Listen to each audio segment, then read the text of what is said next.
로마서 14장 5절에서 9절까지 보겠습니다. 어떤 사람은 한 날을 다른 날보다 중히 여기고 다른 사람은 모든 날을 같게 여기느니라. 각 사람은 자기 마음에서 온전히 확신할지니라. 나를 중히 여기는 자는 주를 향해 중히 여기고 또 나를 중히 여기지 아니하는 자도 주를 향해 중히 여기지 아니하느니라. 먹는 자는 주를 향해 먹으니 이는 그가 하나님께 감사를 드리기 때문이며 먹지 않는 자도 주를 향해 먹지 아니하며 또한 하나님께 감사를 드리느니라. 이는 우리 중에 아무도 자기를 향해 살지 아니하고 또 아무도 자기를 향해 죽지 아니하기 때문이라. 이는 우리가 살아도 주를 향해 살고 죽어도 주를 향해 죽나니 그러므로 우리가 살든지 죽든지 우리는 주의 것이기 때문이라. 다 같이요. 이는 이런 목적을 위해 곧 그리스도께서 죽은 자들과 산 자들의 주가 되시기 위해 그분께서 죽으셨고 일어나셨으며 다시 살아나셨기 때문이라. 아멘. 자, 여기 이런 목적을 위해 9절에 찾으셨죠? 자, 그래서 오늘 그리스도인의 삶의 목적 이런 제목으로 여러분에게 말씀을 드릴게요. 우리가 지난 시간에 판단하지 말라 이런 제목으로 말씀을 함께 나눴어요. 그러면 여러분 우리가 이제 앞으로 그리스도인으로 살아가는 동안 아무것도 판단해서는 안 되는 겁니까? 아니요. 그건 아니죠? 여러분이 또 그렇게 곡해해서 생각하면 안 되는 거죠. 무엇이 선인지, 악인지, 또 뭐가 진리인지, 거짓인지, 뭐가 아름다운 것인지, 아니면 뭐가 가증한 것인지, 이걸 우리는 분간할 수가 있는 거예요. 판단할 수가 있다는 거죠. 자, 이걸 판단할 수 있는 기준은 뭐가 되죠? 예, 우리에게 주신 하나님 말씀이죠. 그래서 하나님 말씀을 통해서 우리는 우리 삶 앞에 놓여있는 여러 가지 것들을 판단할 수가 있다는 겁니다. 근데 오늘날 이제 포스트 모더니즘 시절에는 판단하는 걸 좋아하지 않습니다. 그래서 나름 이것도 다 의미가 있고 저것도 의미가 있고 이렇게 해석해서 결국 사람들을 혼란스럽게 만드는 게 현대에 일어나고 있는 일이죠. 그래서 예를 들어서 간음도 사랑이 될 수가 있고 그런 입장에서는요. 폭력도 또 정의가 될 수도 있고 이렇게 가르치는 거죠. 근데 성경은 그렇게 가르칩니까? 성경은 그렇게 가르치지 않죠. 그래서 저와 여러분들은 하나님의 말씀을 기준 삼아 판단할 수 있다. 이렇게 생각하시면 좋겠습니다. 그렇지만 우리가 이렇게 판단할 때 메카시즘이라고 하는 걸 주의해야 합니다. 들어보셨어요? 메카시즘? 1950년대 미국 위스콘신 상원 의원인 조셉 메카시에 의해 일어난 미국의 그 당시에 이제 소련과 중국이 공산주의의 어떤 중심적인 축이 되면서 미국을 위협한다고 느껴서 이 사람이 미국 내에서 공산주의 색출 작업을 했거든요. 그런데 거기서 이게 기인한 말이 메카시즘인데 이 사람에 의해서 오늘날 이 메카시즘은 어떻게 쓰여지느냐. 실제로 그 일을 하면서 혐의가 없는 많은 사람들이 오해를 받고 직장을 잃게 되고 불명예스럽게 되고 이렇게 됐거든요. 그래서 메카시즘은 뭐냐면 입증되지 않은 혐의 이런 거를 놓고 막무가내로 주장하고 막무가내로 이렇게 밀어붙여서 인격과 명예를 손상시키는 거 그걸 우리가 그렇게 부릅니다. 자, 목사들도 이런 메카시즘에 빠질 수가 있습니다. 여러분이 성전에 올라가서 기도했던 바리새인 세리 이야기 아시죠? 네. 예수님께서 그거 말씀하실 때 그 배경이 뭐냐면 자기 스스로 의롭다고 믿고 다른 사람들을 멸시하는 사람들을 가르치기 위해서 그렇게 하면 안 된다는 걸 가르치기 위해서 그 말을 했거든요. 그런데 목사들도 이런 메카시즘 그러니까 다른 사람을 비난하고 다른 사람을 몰아붙이면서 자기 자신이 더 의롭고 옳은 것처럼 이렇게 할 수도 있는 거죠. 자, 그리스도인의 삶은 이런 메카시즘, 다른 사람을 판단하고 비난하고 몰아붙이고 이렇게 하는 게 그리스도인의 삶의 목적은 아닌 거예요. 그러면 그리스도인의 삶의 목적은 뭘까요? 그리스도인은 왜 살까요? 이건 옳아, 이건 틀려, 이 사람은 나빠, 이 사람은 좋아, 막 이런 식으로 하도록 우리가 이 땅에 남아있는 겁니까? 우리는 왜 여기에 있는 거죠? 자, 오늘 그걸 저하고 여러분이 이 말씀을 통해 살펴보려고 합니다. 우리가 그리스도인으로서 9절에 보시면 이런 목적을 위해 곧 그리스도께서 죽은 자들과 산 자들의 주가 되시기 위해 그분께서 죽으셨고 일어나셨으며 다시 살아나셨기 때문이다. 예수님의 죽으심, 묻히심, 부활이 나를 위한 거다 이렇게 믿으면 그 사람은 예수님을 주라고 고백할 수가 있겠죠. 예수님이 주가 된 사람은 무엇을 목적으로 해서 살까요? 이게 오늘 이 본문 말씀을 통해 우리가 여러 가지로 얘기할 수 있겠지만 오늘은 한 두 가지만 여러분에게 말씀드리고 끝내도록 하겠습니다. 첫 번째는 뭐냐면요. 먹든지 마시든지 무엇을 하든지 하나님의 영광을 위해 하는 게 그리스도인의 삶의 목적입니다. 지난주에 살펴보았던 구절들을 다시 보죠. 5절, 6절을 우리가 한 목소리로 읽어보겠습니다. 읽겠습니다. 어떤 사람은 한 날을 다른 날보다 중히 여기고 다른 사람은 모든 날을 같게 여기느니라. 각 사람은 자기 마음에서 온전히 확신할지니라. 나를 중히 여기는 자는 주를 향해 중히 여기고 또 나를 중히 여기지 아니하는 자도 주를 향해 중히 여기지 아니하느니라. 먹는 자는 주를 향해 먹으니 이는 그가 하나님께 감사를 드리기 때문이며 먹지 않는 자도 주를 향해 먹지 아니하며 또한 하나님께 감사를 드리느니라. 자, 여기 5절에 한 날을 다른 날보다 중히 여긴다. 여기서 중히 여긴다라는 말을 찾으실 수 있겠죠? 자, 이거는요, 3절로 올라가면 먹지 않는 자는 먹는 자를 판단한다. 찾으셨습니까? 그 판단한다라고 하는 단어하고 여기서 중히 여긴다는 단어는 본래 같은 단어입니다. 그런데 이렇게 이제 킹제임스 역자들에 의해서 좀 더 다르게 이렇게 이제 번역을 해주고 있죠. 그러면 여기서 이게 무엇을 의미하느냐? 이 단어, 여기 중히 여긴다라고 하는 단어를 우리가 노아 웹스터 사전에서 찾아보면 의견을 고수하다. 그 의견을 이렇게 붙잡고 있다. 뭐 이런 거. 그 다음에 또 비평해서 시비를 판정하다. 생각하다. 이런 의미를 가지고 있어요. 그러면 나를 중히 여긴다는 건 뭘 말하는 겁니까? 나에 대해서 의견을 갖는다. 나에 대해서 어떤 생각을 갖는다. 나에 대해서 입장을 갖는다. 그런 걸 얘기하는 거예요. 자, 그러면 여기서 주를 향해 중히 여긴다. 그건 뭐예요? 주님을 생각해서 그 의견을 갖는다. 주님을 생각해서 그런 입장을 갖는다. 그런 의미가 되는 거죠. 그러면 이렇게 볼 때 나를 중히 여기는데 이 사람이 왜 그 나를 중히 여기느냐? 주님을 생각해서 그 나를 중히 여기더라. 그리고 또 어떤 사람은요. 5절에 보니까 모든 날을 같게 여긴다. 그렇게 돼 있어요. 근데 여기 중히 여긴다라고 하는 것은요. 주님을 위해서 그걸 중히 여긴다면 모든 날을 같게 여기는 그 사람은 주님을 위해서 그걸 중히 여길 때는 주님을 생각해서 주님을 생각하며 그렇게 중히 여긴다면 그것에 대해서 함부로 판단하면 된다는 겁니까? 안 된다는 걸 얘기하는 거죠. 고린도전서 10장으로 가보겠어요. 이건 중요한 구절이니까 그리스도인의 삶의 목적에 대해서 가르쳐 주는 거예요. 여러분과 제가 구원받았고 그리스도인으로 살아간다면 항상 내 삶의 목적이 뭐냐는 이 말씀에서 찾으셔야 돼요. 10장 31절 다 같이 읽습니다. 그러므로 너희가 먹든지 마시든지 무엇을 하든지 모든 것을 뭐라고 돼 있어요? 하나님의 영광을 위해 하라. 하나님을 높이고 하나님의 어떠하심을 드러내고 하나님이 기뻐하시도록 그렇게 하라는 거죠. 그래서 로마서 14장 6절의 말씀을 우리가 또 보겠는데요. 6절에 보세요. 거기 6절에 보면은 나를 중히 여기는 자 나오죠? 또 5절에도 그게 다른 날보다 중히 여긴다 한 날을 그렇게 나오는데 나를 중히 여기든지 중히 여기지 않든지 여러분 이거 어떻게 우리가 볼 수가 있느냐면요. 결국은 이거죠. 하나님의 영광을 위해 그 날을 중히 여기더라. 이런 경우를 얘기하는 거예요. 그럼 여러분이 하나님의 영광을 위해서 그렇게 한다면 여러분과 저는 함부로 그 사람에 대해서 판단하는 거 이런 것들을 하지 않고 정말 우리가 조심해야 될 필요가 있다는 것이죠. 그리고 여기 6절에 보면 먹는 자는 주를 향해 먹으니 그랬죠? 그것도 지금 우리가 고린도전서 10장에서 읽은 것처럼 먹든지 마시든지 무엇을 하든지 모두 뭘 위해서 하는 거예요? 하나님의 영광을 위해서 하는 거죠. 그럼 여기서 주를 향해 한다 이 말은요. 하나님의 영광을 위해서 한다. 그렇게 우리가 볼 수가 있는 것이죠. 저와 여러분에게 자유가 있습니다. 근데 이 자유는 우리 멋대로 하는 그런 뜻으로 그렇게 살아가라고 주어진 건 아닙니다. 우리가 항상 존중해야 될 분이 계시죠. 자, 우리에게 자유를 주신 그 하나님을 우리가 존중해야 됩니다.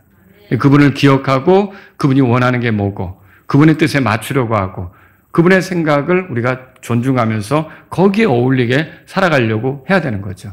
근데 그렇게 하지 않고 우리 멋대로 할 때는 어떤 일이 벌어질까요? 예, 그게 사악함이 되고 죄가 될 수가 있는 거예요. 에덴 동산에서 일어난 게 그 일 아닙니까? 예, 거기서 이미 입증이 된 거죠. 그래서 여기 보면요. 한 날을 다른 날보다 중히 여기는 것, 그리고 모든 날을 같게 여길 때 그 동기는 주님을 생각해서 그렇게 하는 것이어야 되고, 또 그렇게 한다면 우리는 그것에 대해서 뭐라고 이렇게 판단하는 것을 신중하게 처리해야 된다는 것을 여기서 이 말씀을 통해 보는 거죠. 자, 6절에 보세요. 거기 6절에 나를 중히 여기는 자는 찾으셨어요? 여기서 중히 여긴다는 건 지키다, 종교적인 엄숙함을 가지고 생각한다, 관심을 갖는다, 숙고한다, 그런 의미가 있어요. 어떤 사람이 하나님께 감사하면서 한날을 더 종교적으로 진지하게 생각할 수가 있는 거죠. 여러분, 그것에 대해서 여러분이 함부로 말하면 안 된다는 거예요. 저는 이제 구원받고 나서는 육신으로 태어난 게 뭐가 그렇게 대단해? 뭐 생일 안 지키면 어때? 제가 그런 식으로 생각하고, 그리고 뭐 생일을 별로 중요하게 생각하지 않는 거예요. 왜냐하면 거듭난 날이 더 중요한 거니까. 근데 어떤 그리스도인은, 제가 미국 여행하면서 많이 만난 친구들이나 이런 사람들은요, 생일을 되게 중요하게 생각하더라고요. 왜 생일을 중요하게 생각하느냐? 내가 구원받고 나서 보니까 그 태어난 게 잘 태어났다는 거죠. 하나님께서 나를 이 땅에 잘 살아가도록 하셨다는 거죠. 그런 의미로 그 생일을 지킨다면, 그리스도인이 돼가지고 뭐 육신적으로 태어난 날을 헤롯처럼 지키고 그래? 이럴 수 있습니까? 그렇게 하면 안 된다는 거죠. 그 사람에게 여러분들이 그 생일이라고 하는 거는요, 사실 거듭나지 못하면 차라리 태어나지 않는 것이 더 낫다는 소리를 들을 수도 있겠지만, 그 사람이 거듭났다, 구원받았다 그러면 하나님, 내가 태어나서 하나님의 은혜를 누릴 수가 있고 하나님의 사랑을 경험할 수가 있고 죄들을 용서받아 이 태어난 것으로 인해 하나님과 영혼을 보낼 수 있게 된 게 얼마나 귀한지, 내가 구원받은 것도 감사하지만 하나님이 나를 만드셔서 여기 있게 하신 것도, 태어나게 하신 것도 감사합니다. 그래서 생일을 그 사람이 특별하게 여긴다. 그럼 여러분 비난할 수 있습니까? 그래서 내가 이 태어난 것이 이제 하나님의 영광을 위한 것이 되게 하시고 하나님의 영광을 위해 살겠습니다. 그러면 그 생일을 그 사람이 이렇게 나름 의미 있게 생각하면서 그 보내는 걸 우리가 함부로 뭐라고 할 수 있습니까? 그렇게 말할 수 없는 거죠. 또 어떤 사람은 반대로 거듭난 날을 특별한 날로 삼을 수도 있는 거죠. 자기가 거듭난 날을 다른 날도 다 중요하지만 내가 이날 복음을 깨닫고 이해하고 예수님을 구주로 받아들여서 모든 죄들을 용서받고 하나님을 섬기는 새로운 위치에 있게 되었으니 이 날은 나에게 특별하다. 여러분, 그렇게 할 수 있죠? 에이, 뭐 다 같은 날이지. 여러분 그렇게 말할 수도 있겠지만 그분에게는 그게 종교적으로, 신앙적으로 특별한 날이 될 수 있다는 거죠. 그럼 여러분 함부로 판단할 수 있습니까? 그렇게 생각하지 말라고 여러분이 제지할 수 있습니까? 우리 교회는 어때요? 우리 교회는 11월 달이면 창립기념일을 지키는데, 우리가 여기에서 이렇게 인천으로 교회로 모일 수 있게 여기서 교회가 탄생했다. 하나님께서 교회를 세워주셨다. 그거 우리가 감사하면서 보내자. 하나님의 영광을 위한 교회가 되도록 더 마음을 새롭게 하는 시간이 되자. 여러분, 그거 뭘 그런 걸 지키고 그래? 이런 태도여야 합니까? 우리가 그런 걸 생각할 때 이 한 날을 다른 날보다 중히 여길 때 이게 주님을 위해서, 주님의 영광을 위해서 그렇게 한다면 여러분과 저는 그것에 대해서 함부로 말할 수 없다라고 하는 거죠. 하나님의 은혜를 기념하는 날. 그런 날이 있을 수 있죠. 여러분, 결혼 기념일은 어때요? 내가 믿음으로 살도록 내 배우자를 이렇게 만나게 하셨다. 그래서 더 내가 이렇게 갈 수도 있고 저렇게 갈 수도 있지만 내 배우자를 통해서 내가 도움을 받으며 더 주님을 찾게 되더라. 그럼 여러분 결혼기념일을 특별히 기념하면서 살아갈 수 있겠습니까? 그런 날을 여러분이 특별한 의미를 부여하고 간다고 할 때 누가 그냥 잘 사는 게 중요한 거지 무슨 결혼기념일을 기억하고 이렇게 얘기할 수는 없다는 것이죠. 자, 여러분, 고기를 먹는 문제도 여기 6절 뒤에 나와요. 먹는 자는 주를 향해 먹으니, 6절 후반부에 이는 그가 하나님께 감사를 드리기 때문이며 먹지 않는 자도 주를 향해 먹지 아니하며 또 하나님께 감사를 드리느니라 그랬죠. 자, 여기 이게 뭐냐면 사실 그 당시에 이렇게 고기라고 하는 건 우상에게 바쳐지고 시장에서 유통되는 게 많다 그랬잖아요. 그런데 이 먹는 자는 어떤 의미로 먹느냐? 우상은 아무것도 아니라는 거죠. 세상의 신은 한 분이시다. 누굽니까? 하나님이시죠. 그 하나님 외에는 다 사람들이 상상으로 만들어낸 거지 진짜는 아니잖아. 그러니 뭐 거기에 받쳐줬든 어쨌든 그거 다 음식으로 먹으면 감사할 일이지. 자, 그런 생각으로 먹을 수가 있단 말이죠. 여러분 그렇게 먹을 때 먹지 않는 자는 그 사람을 비난할 수가 있는 겁니까? 그거 판단할 수 없다. 그렇게 써 있잖아요. 그렇죠? 3절에 보세요. 먹지 않는 자는 먹는 자를 판단하지 말지니. 그렇게 써 있죠. 근데 반대로요. 또 어떤 그리스도인은 우상에게 참여하기가 싫은 거예요. 그게 나를 더럽힌다고 생각하는 거예요. 그래서 우상에게 바쳐진 고기라면 나는 거절하고 채소를 먹겠다. 고기는 먹지 않겠다. 그러면 그걸 먹는 사람은 먹지 않는 자를 놓고 믿음이 왜 그 수준이 그 정도밖에 안 돼? 라고 비난할 수 있습니까? 3절에 보세요. 먹는 자는 먹지 않는 자를 멸시하지 말고 그렇게 써 있잖아요. 그래서 저와 여러분들은 여기서 깨달아야 될 게 있어요. 우리는 남들에 대해서 이러쿵 저러쿵 말하느라고 시간을 보내기보다는 우리의 남은 인생이 먹든지 마시든지 하나님의 영광을 위해 살도록 여기에 우리가 남아있는 것이다. 그게 우리 삶의 목적이다. 이렇게 알고 살아가는 게 필요하죠. 그리고 누군가 하나님의 영광을 위해 그렇게 했다면 우리가 나랑 조금 다른 것 같아도 그것에 대해서 우리가 못마땅해 하거나 나랑 똑같이 하지 않는다고 불쾌하거나 그럴 필요 없이 저가 저렇게 하나님께 영광을 돌렸다면 나는 내가 확신한 대로 하나님께 영광을 돌리며 살겠다. 여러분 우리의 삶의 목적이 뭐예요? 먹든지 마시든지 하나님의 영광을 위해서 하는 것이다. 그래서 남들에 대해 이러쿵 저러쿵 많은 말을 하면서 지내는 것보다는 이렇게 하나님의 영광을 위해 사는 것이 우리가 그리스도인 된 목적이다. 그리스도인으로 사는 목적이다. 이렇게 정리하시면 좋겠습니다. 두 번째로는 뭐냐면요. 첫째는 뭐라 했어요? 먹든지 마시든지 무엇을 하든지 다 하나님의 영광을 위해서 하라는 거죠. 두 번째는 이거예요. 살든지 죽든지 그리스도를 이렇게 높이는, 그리스도가 높임받는 그것을 위해 사는 것이 목적이다 이거죠. 자, 바울은 날들과 먹는 것들에 대해 말하고 아주 중요한 진리를 7절과 8절에서 말했어요. 한번 같이 읽어보겠습니다. 이는 우리 중에 아무도 자기를 향해 살지 아니하고 또 아무도 자기를 향해 죽지 아니하기 때문이라.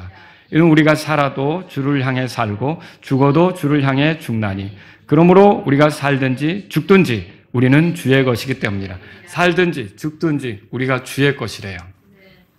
그럼 그분의 소유란 소리죠. 주의 값으로, 그러니까 주께서 피값으로 우리를 사신 거죠. 여러분 바울이 로마서를 여기 쓰고 있지만 그 1장에서 자기 자신이 어떤 존재인지를 소개할 때 바울이 로마서를 쓰면서 내가 누구냐를 소개하는데 로마서 1장에 뭐라고 소개합니까? 첫 마디가 그거예요. 예수 그리스도의 종 바울은 자기를 뭐라고 소개하죠? 예수 그리스도의 종이라고 소개하죠. 이 종이란 말은 노예라는 뜻이에요. 그러면 자기를 노예라고 소개하고 내가 그 주의 것이다. 살든지 죽든지 우리가 주의 것이다. 그 말은 무슨 뜻이에요? 나는 그분을 위해 살고 그분께 향해 살고 그분께 맞추어 살고 그분께서 영광 받으시게 살고 그분께서 높임 받으시도록 사는 존재다. 그 얘기를 하는 거죠. 자, 여러분 우리가 여기서 주를 향해 산다는 말을 생각해 볼 필요가 있어요. 이건 그리스도와의 관계를 중심으로 살아간다는 말이에요. 그 관계의 지배를 받으면서 산다. 그분께 어울리게 산다. 그분께 영광이 되게 산다. 그분을 위해 산다. 이거죠. 그러면 여기 보세요. 아무도 자기를 향해 살지 아니하고 그랬다면 반대로 자기를 향해 죽지 않는다. 그 말 있죠? 이건 뭐예요? 죽을 때도 그 주인에게 영광이 되게, 주인이 높임 받으시게, 그리고 주인이 기뻐하시도록 죽는다. 그런 소리죠. 7절에서 우리는 누구예요, 여러분? 우리 중에 아무도 자기를 향해 살지 않니. 이건 온 세상 사람들을 얘기하는 겁니까? 아니죠. 이건 그리스도인들을 얘기하는 거예요. 여기서 그리스도인들만 우리가 되는 거예요. 여러분이 아시잖아요. 믿지 않는 사람들이 사는 원칙이 뭔가? 자기를 위해 살죠. 근데 믿지 않는 사람이 예수님을 믿게 된다 그러면 달라지죠. 저도 볼 때 구원받기 전에 나를 위해 사는 거예요. 근데 구원받으면 누구를 위해 삽니까? 주를 위해 사는 거죠. 이런 변화가 있는 거죠. 그래서 자기의 죄 때문에 9절에 나온 대로 자기의 죄 때문에 죽었다가 일어나셨고 다시 살아나신 그분, 이분을 주님으로 삼고 그래서 그리스도께서 죽은 자들과 산 자들의 주가 되신다 그랬죠? 그리고 이분을 위해, 그러니까 이분이 높임 받으시도록 하는 목적으로 사는 게 이제 구원받은 그리스도인의 삶의 목적이다. 이렇게 정리할 수가 있는 거죠.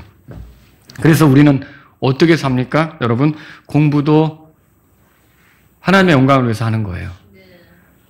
취업도 하나님의 영광을 위해서 하는 거예요. 결혼도 하나님의 영광을 위해서 하는 거예요. 그리고 여러분, 사람 사귀는 것도 하나님의 영광을 위해서 하는 거고요. 그리고 취미생활도 하나님의 영광을 위해서 하는 거고, 운동도 하나님의 영광을 위해서 하는 거고, 건강관리도 하나님의 영광을 위해서 하는 거고, 먹든지 마시든지 뭐든지 우리가 무엇을 하든지 다 뭘 위해서 하는 거예요? 여행도 여가생활도 다 하나님의 영광을 위해서 하는 거죠. 이건요, 그리스도인이 자기의 아이디어, 자기의 선호하는 것, 자기의 경험, 자기의 고정관념으로 살지 않고 하나님께 맞춰 산다. 주님께 맞춰 산다. 주님이 기뻐하시는 방식으로 산다. 이걸 얘기하는 거죠. 그래서 여기서 7절에 자기를 향해 살지 아니하고 자기를 향해 죽지 아니하고 이 말, 그리고 오히려 8절에 주를 향해 살고 또 주를 향해 죽고 이거 있죠? 이게 다 주님께 맞추어서 산다. 주님의 영광에서 산다. 그걸 우리가 여기서 보는 거죠. 그래서 여러분과 제가 이제 알아야 될 게 우리가 살든지 죽든지 주님을 위해서 사는 거예요. 근데 여기서 사는 것은 우리가 잘 알아요. 아, 주님을 위해서 살아야 되는구나. 근데 여기 이제 죽는 것도 어떻습니까? 주님을 위해서 죽는 것을 얘기하고 있어요. 이거 여러분 잘 주목하셔야 돼요. 죽음조차도 하나님께 영광이 되기를 바라서 그렇게 우리가 죽음에 대해서 맞이하고 죽음을 생각하는 그것이 그리스도인이라고 하는 거죠. 그래서 어느 누구도 자기를 향해 죽지 않아요. 자기의 생각대로 이렇게 죽거나 자기가 이렇게 판단해서 자기 그 오름에 따라 그렇게 죽거나 그러지 않는다는 거죠. 그러니까 그리스도인에게 자살이 어울립니까? 아니라는 걸 우리가 이 말씀을 통해서 아는 거죠. 우리 죽음을 결정하는 것은 납니까? 주님입니까? 그게 주를 향해 죽는 거예요. 내가 내 죽음을 결정하는 게 아니에요. 내 사는 것도 주님의 허락하심 안에 사는 거고 내 죽음을 결정하는 것도 누가 결정하는 거예요? 주님이 결정하는 거예요. 그래서 여러분 우리가 이제 신중해야 됩니다. 그리스도인이 죽고 싶다는 말을 계속한다? 이거 회개해야 됩니다.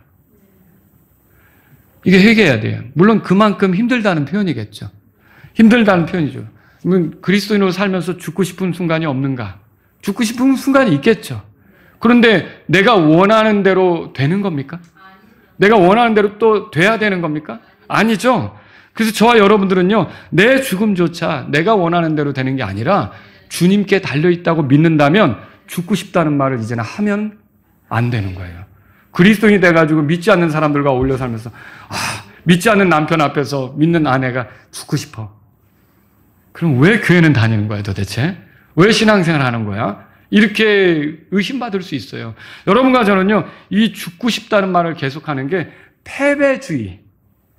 내 삶에서 지금 소망이 보이지 않고 절망적이고 막 뭔가 이렇게 기댈 데도 없는 것 같고 하니까 그 소리가 나올 수 있어요. 근데 이게 그만큼 힘들다는 표현이긴 하지만 그리스도인에겐 어울려요? 어울리지 않아요? 어울리지 않는 거예요. 그래서 이제 마라나타 침례교회 성도님들은 죽고 싶다는 말을 하시지 않도록 합시다. 어려워도 모든 일에 뭐라 그랬어요? 감사하라 그랬잖아요. 주님 감사합니다 이래야죠. 그리고 주님을 찬양합니다 이렇게 해야 되죠. 여러분, 주님의 영광을 위한 삶의 목적을 망각한 채 내가 왜 사는 거예요? 주님의 영광을 위해서. 그리고 그리스도 이름이 높임받게 하기 위해서 사는 거 아닙니까? 근데 이걸 망각한 채 빨리 삶으로부터 달아나고 싶은 마음, 도피하고 싶은 마음, 이게 이기적인 마음이에요. 주님이 그 사람을 통해, 주님이 주인이잖아요. 그리고 나는 노예잖아요. 나는 종이잖아요. 나를 통해서 상황이 어려워도 얼마든지 그분이 개입하셔서 나를 통해 영광 받으시는 일이 나올 수 있을까요? 나올 수 있죠. 주님 그렇게 하시는데 무기력하십니까? 나는 힘들지만, 나는 어렵지만, 나는 고통 속에 있지만 그런 환경을 통해서도 주님이 영광 받으실 만한 어떤 일이 피어나게 하실 수 있을까요? 주님 하실 수 있죠. 그걸 생각해야지. 이 속에서도 주님은 일하셔서 나를 통해 영광 받으실 수 있다고 생각해야지, 상황이 어렵다고 도망가겠다는 뜻으로 아유 죽고 싶어. 여러분, 이거 그리스도인에게 어울리는 겁니까? 아니에요. 오늘 설교를 들으신 여러분들은 이제 앞으로는 내 입에서 죽고 싶다라는 단어는 지우겠다. 이건 내가 떼버리겠다. 절대 이 단어가 나오지 않게 하겠다. 여러분, 주님 앞에서 다짐하시기 바랍니다. 주님이 땅에 남아있게 한 목적을 무시하는 게 그 소리예요. 우리가 주님의 노예로서, 주님의 종으로서 주님의 영광을 위해 살고 그리스도가 높임받게 살아야지. 여러분, 모든 게 환경적으로 잘 될 때만 우리가 주님을 높일 수 있는 겁니까? 바울과 실라가 빌립보 감옥에 갇혔잖아요. 복음 전하다 갇혔잖아요. 맞고 갇혔잖아요. 등짝이 찢어졌잖아요. 그러면 얼마나 절망적입니까? 거기서 죽고 싶다 진짜. 주님을 위해서 복음 전하다 이게 뭔 꼴이람? 그럴 수도 있는 거죠. 우리 같으면 그랬을 수도. 근데 바울은 뭐 했어요? 찬양했어요. 기도했어요. 그리고 놀라운 일이 벌어졌죠. 옥문이 열어졌죠.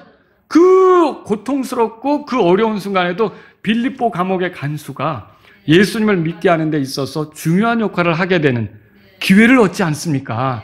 여러분, 그러니까 우리가 생각할 때 삶이 아무리 힘들어도 그 순간을 통해 주님이 나에게서 영광 받으실 것이 있다고 믿는다면 절대로 내 입에서 죽고 싶다라는 말을 하면 돼, 안 돼요?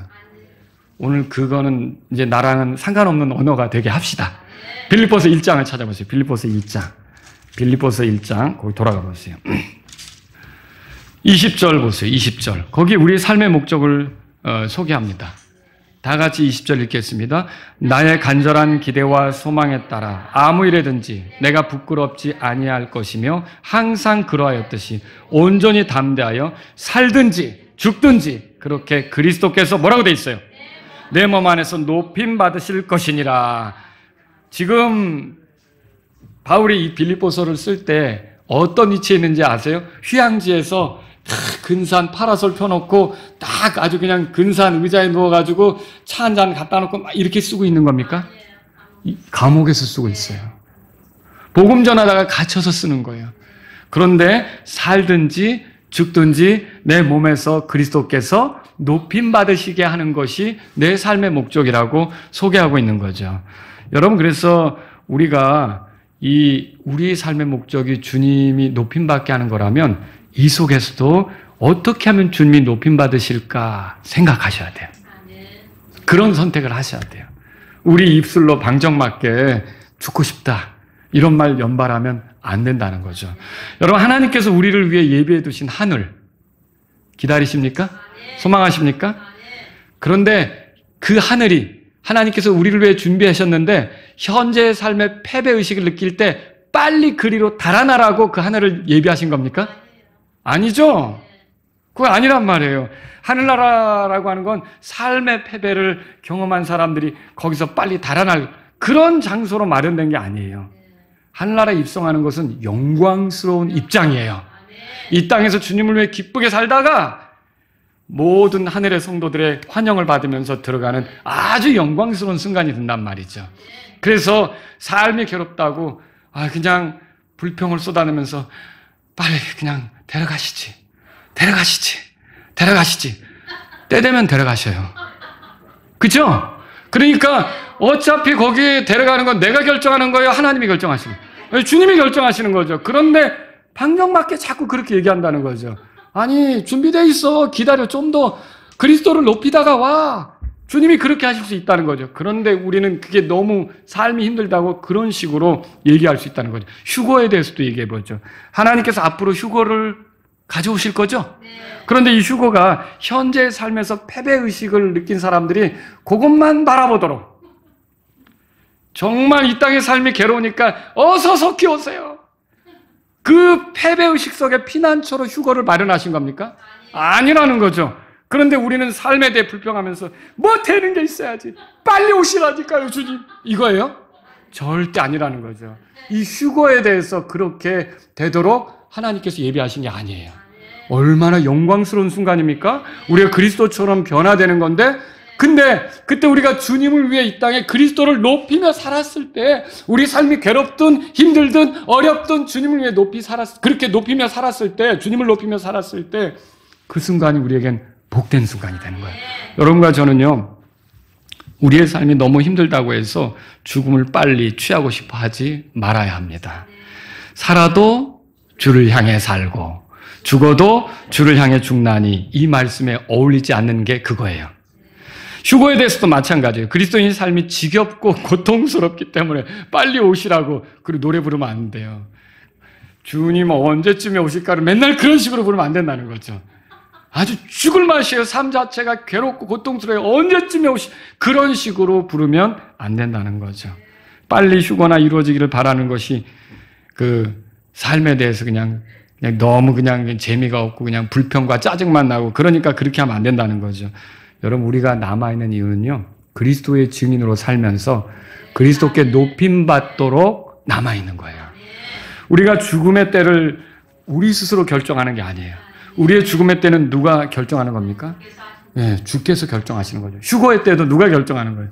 예, 주께서 하시는 거예요. 그걸 우리가 원한다고 땡겨치고 아니죠? 다 주님의 때에 따라서 일하는데, 그럼 우리는 뭐 해야 돼요? 그 때가 아직 이루어지지 않았다면 삶의 목적대로 하나님의 영광을 위해 살고 그리스도께서 높임받도록 하기 위해서 사는 것이 우리 자세여야 한다는 말이죠. 근데 이제 이 말씀을 들으니까 또 오해하시면 안 돼요.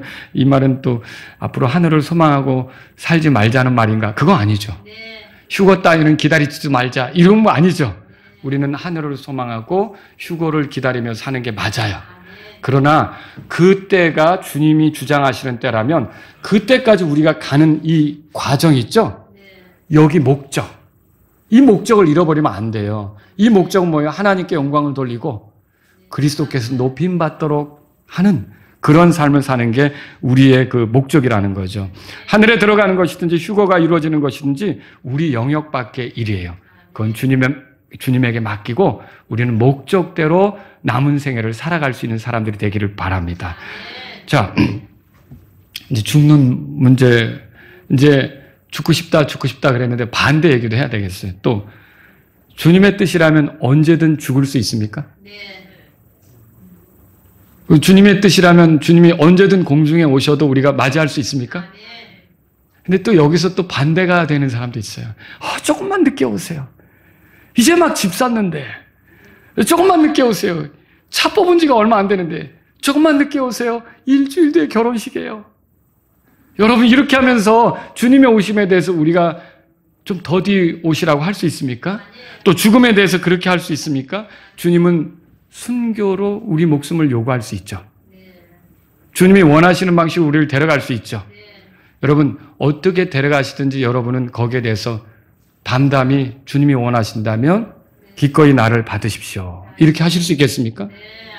보세요. 내가 죽음을 재촉하면서 죽고 싶다고 얘기하는 거나, 아니면 내가 삶의 미련과 애착에 남아서 이 내 목숨을 유지하겠다고 신앙을 저버리면서 더 살겠다고 몸부림치는 것이나, 이건 다 삶의 목적에 맞지 않게 가는 것이에요.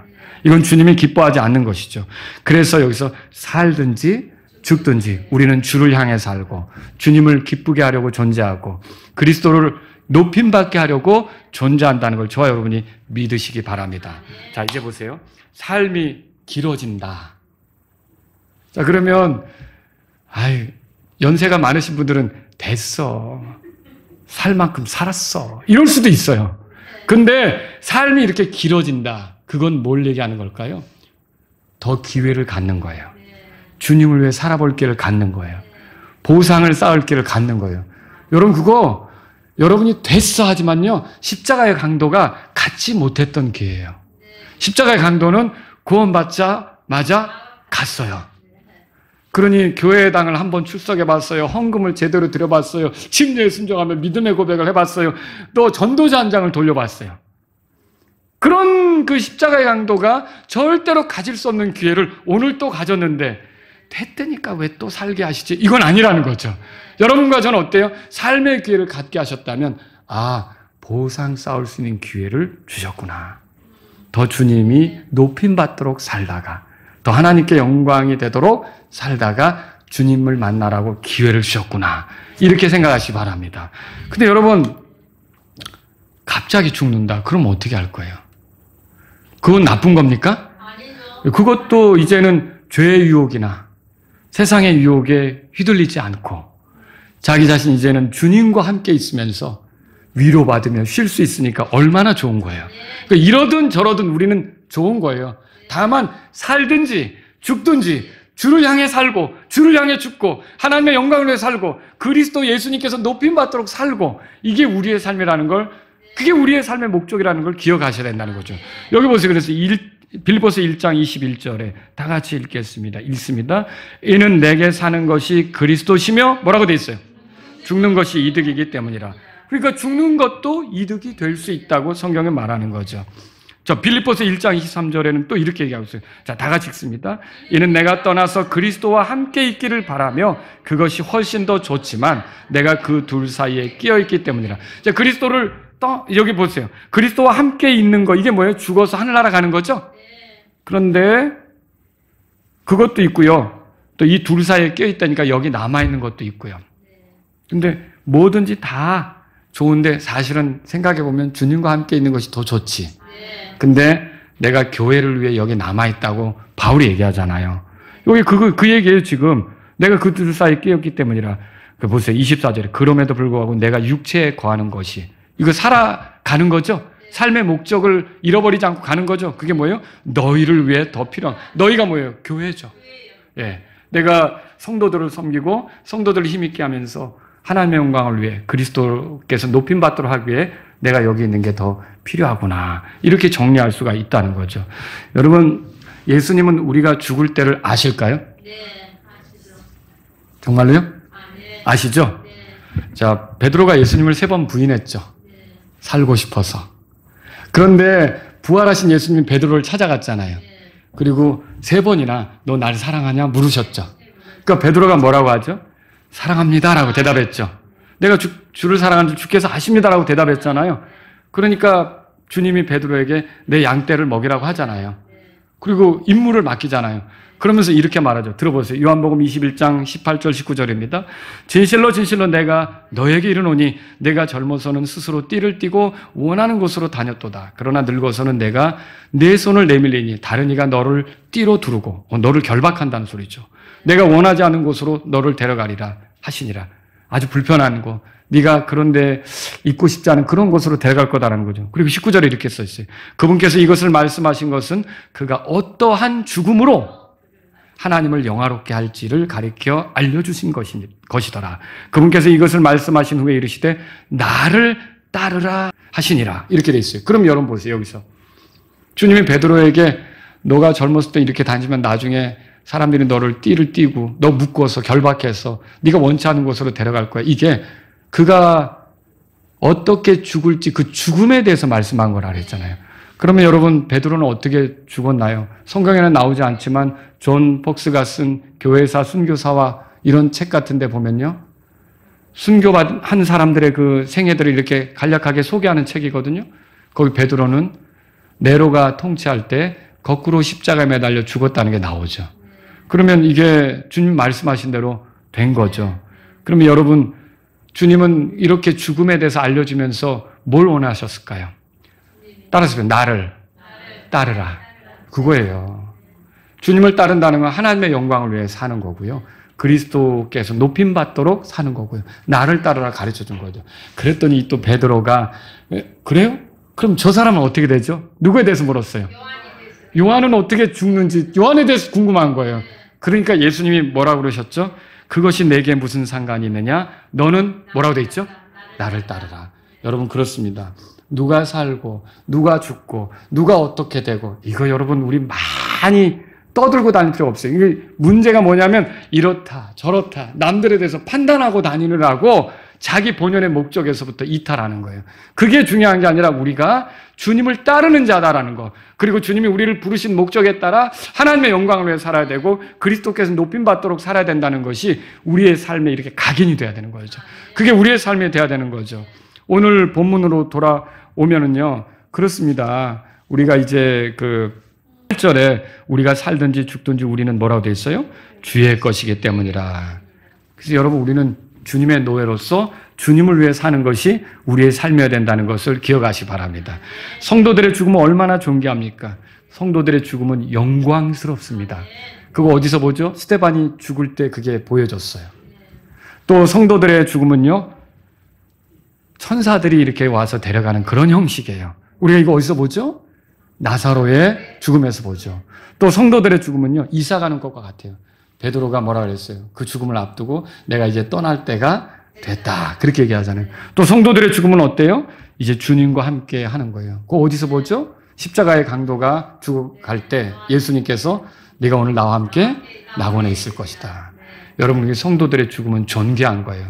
이 죽음은 주님이 정하셨고요, 우리가 그걸 맞이할 거예요. 그런데 우리가 일부러 죽기를 원할 게 아니라 그때까지 주님이 우리에게 주신 삶의 목적대로 하나님의 영광을 위해 살고 그리스도를 존귀케 하는 것을 위해 살아야 되겠습니다. 그리고요, 여기 로마서 14장에서 얘기하는 게 뭐예요? 이 사람은 어떻고 저 사람은 어떻고 이런 판단 저런 판단, 이걸로 시간을 보낼 게 아니라 주님을 따르는 자로서 우리의 삶의 목적에 맞게 우리 자신을 살피며 우리 자신을 판단하며 걷는 것이 더 중요하다는 것을 이 말씀을 통해서 깨달으시기 바랍니다. 우리는 지나치게 다른 사람에게 관심을 갖습니다. 다른 사람을 판단하고 내가 더 의로운 것처럼 나를 지켜 세우려고 합니다. 다른 사람을 판단하며 우리가 의로운 것처럼 할 것이 아니라 주님을 향해서 살아야 합니다. 하나님의 영광을 살고 주님을 따라야 합니다. 사람들이 우리에게 말하는 평가는 부적절할 수 있습니다. 그런 평가에 휘둘릴 필요가 없어요. 그리스도의 심판석에서 주님이 뭐라고 말씀하시는지가 더 중요한 거죠. 그렇지 않습니까? 먹든지 마시든지 무엇을 하든지 하나님의 영광을 위해 살다가 그리스도의 심판석에 서서 주님으로부터 좋은 소리 들으시길 바랍니다. 착하다, 신실하다, 그 소리가 주님께로부터 있기를 바랍니다. 사람들에게 좋은 소리 듣는 거 큰 의미 없습니다. 또 맥가시즘에 빠져 남들을 정죄하고 비난하고 그러면서 남들을 깔아내리면서 자기가 더 의로운 것처럼 얘기하고, 여러분 그렇게 할 필요 없어요. 고린도전서 4장 4절에 이렇게 써 있어요. 이는 나 스스로 판단받을 만한 아무것도 내가 알지 못하기 때문이라. 그러나 이로써 내가 의롭게 되는 것은 아니며 오직 나를 판단하시는 이는 주시니라. 그렇다면 주님이 나를 판단한다면 우리는 살든지 죽든지 주의 것으로서 살아야 합니다. 주 예수 그리스도의 종인 위치에서 주님을 기쁘게 하고자 살아야 합니다. 그리고 그분이 높임 받으시도록 살아야 합니다. 그분을 따라가는 삶을 살아야 합니다. 이제 이 말씀을 들으신 여러분, 우리 입에서 죽고 싶다는 말 떼어내자. 여러분 그렇게 결정하시겠습니까? 또 내가 더 산다면 주님을 위한 삶의 기회요, 보상받을 기회다, 이렇게 생각하시고 여러분 맞이하시겠습니까? 또 갑자기 죽음이 온다면 이제 나를 영광스럽게 맞이하시니 그동안 함께 하신 주님 감사합니다라고 기쁘게 떠날 수 있겠습니까? 그런 삶을 살 수 있기를 바랍니다. 다 같이 일어서시겠습니다. 오늘 이 말씀을 들으신 여러분 가운데 삶의 목적대로 내 남은 생애를 보내기를 원하는 분이 있다면 주님 앞에 나아가십시오.